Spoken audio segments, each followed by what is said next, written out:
Vale, lo hablamos, ¿no? ¿Qué es el miedo? Como Pilar tiene más experiencia, que vaya rompiendo ahí. Venga, hablo yo. Bueno, el miedo es una emoción con la que nacemos y es la que nos alerta de los peligros y nos permite ser prudentes. Pero junto con ese miedo que es innato, que nos hace, como digo, ver los peligros y tomar prudencia, tomar distancia, está otro miedo, que es el miedo tóxico, es aquel que te paraliza y que te hace daño y el que realmente merma el potencial o el talento que todos llevamos dentro, ¿no? Entonces siempre hay dos miedos, uno bueno y uno que no es tan bueno, que es ese que nos hace daño, ¿no? Entonces lo que pasa es que el miedo se ve en todas las situaciones de nuestra vida, ¿no? En nuestra vida privada, pero también en nuestra vida profesional. Y evidentemente hay muchos tipos de miedo.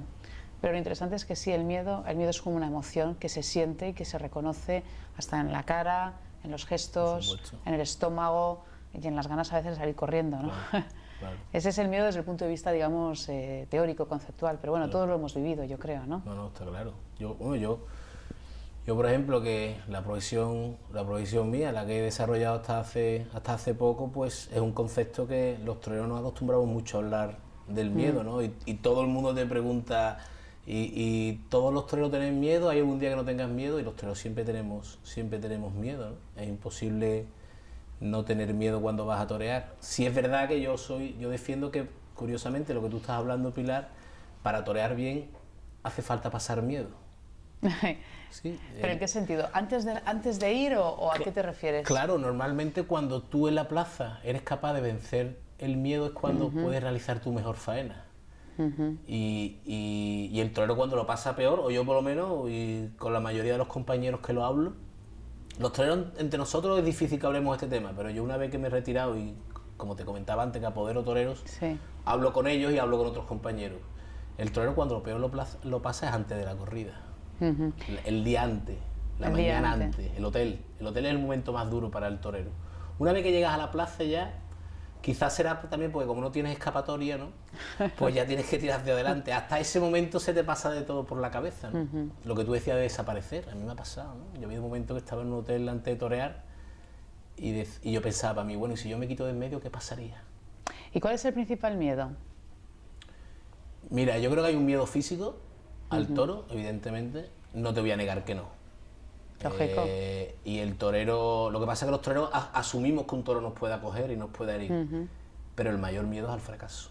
Eso me imaginaba. Totalmente. A la imagen, ¿no? A lo que vas a proyectar, a fallar expectativas. A la expectativa. Sí, totalmente. Ten en cuenta que el mismo toro que yo puedo torear en una plaza importante, o cualquier torero puede torear en una plaza importante, si te lo echaran un día en una finca sin nadie, pues no pasarías ni la mitad de miedo que pasas en la plaza. ¿Por qué? Porque hay 12.000 o 14.000 personas viéndote, porque está la prensa y porque tu futuro profesional depende de eso. Yo por eso siempre lo digo, cuando hablo con directivos, digo, es que enseguida asociamos el miedo del torero al toro y ese es el menos, ese es el 25%. El mayor miedo es al fracaso.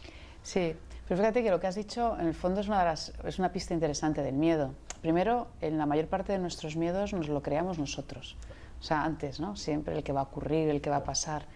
Por eso estar en el momento presente sin darle vueltas tanto a la cabeza, que en el fondo es lo que nos genera el estrés. Claro. Por eso antes, ¿no? Antes de en el hotel, qué va a ocurrir, qué va a suceder, ese es uno de los grandes miedos. Yo, desde que estoy más vinculado al tema este de la formación y escucho a conferenciantes como tú y eso, me hubiera encantado haberlo hecho en activo, porque creo que hubiera sacado claves que me hubieran servido.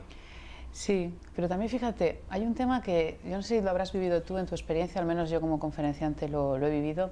Cuando no hay miedo, no te falta esa especie de tensión que te hace dar lo mejor de ti, ¿no? Claro. O sea, el miedo también es un medio para dar lo mejor de nosotros. Claro. Lo que yo te decía antes, ¿no? Exacto. Cuando mejor toreas, cuando momentos que has pasado mucho miedo y vences esa barrera. Pero en el caso nuestro, yo creo que para todos, ¿no? Para cualquier profesión, pero en el caso del torero, el previo es clave, ¿no? Cómo encares el compromiso. Sí, sí. Y entonces yo, por ejemplo, yo particularmente he tenido la sensación que me he retirado de torero sin saber exactamente cómo tenía que haber gestionado ese previo. ¿Y qué hacías?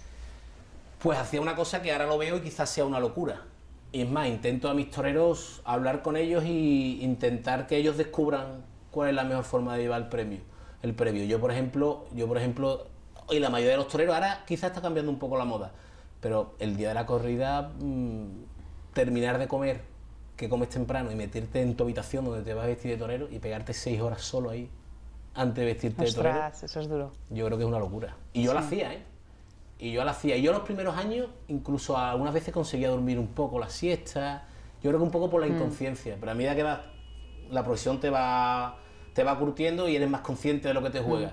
Y claro, yo lo pienso ahora y digo, joder, 6 horas o 5 horas solo un tío metido en una habitación, con el traje de torero allí puesto, con los doctores aquí metidos en la cabeza. Es impresionante. Yo creo que lo que tú decías, ese miedo peligroso que te llega a, como tú has dicho, a coartar, a paralizar. Sí. Yo creo que los toreros en esas 4 o 5 horas previas a la corrida perdemos el 30 o 40% de nuestra capacidad. Pero yo creo, fíjate, os pasa a los toreros, nos pasa a todos en general, ¿no? Incluso cuando vas a una conferencia o vas a un taller o vas a hablar con un cliente, o sea, el lenguaje con el lenguaje con el que tú vas, la predisposición con la que tú vas es absolutamente clave, ¿no?